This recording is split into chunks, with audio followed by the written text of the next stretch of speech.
ازيكم يا شباب، عاملين ايه؟ هتكلم معاكم النهارده على الفطار والقهوة.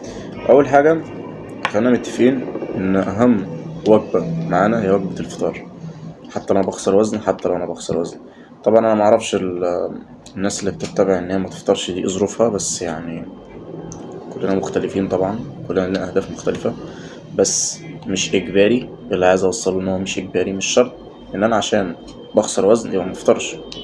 الموضوع ملوش علاقة نهائي، بالعكس، ده انا في بعض الاوقات واجب عليا اني لازم افطر. تمام، دي جزء.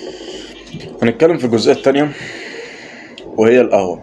طبعا اغلبية الناس، الرجالة في الاغلب يعني، وخصوصا مدمنين القهوة، ما يقدرش يبدأ يومه غير بكوباية القهوة دي. تمام. حتة القهوة على الريق هي غلط على المعدة وعلى الجهاز العصبي. تمام. فانا ما بقولكش ما تشربش قهوة والله، بس يعني على الاقل على الاقل كل اي حاجة تنشط الهضم بس، بحيث ان القهوة ما تنزلش دايركت على المعدة، خصوصا ان انت بتكون لسه صاحي ومفيش اي حاجة في جسمك تتهضم. فحتة القهوة على الريق بنسبة كبيرة ما افضلهاش. اتمنى اكون افدتكم، حاولت ما اطولش عليكم.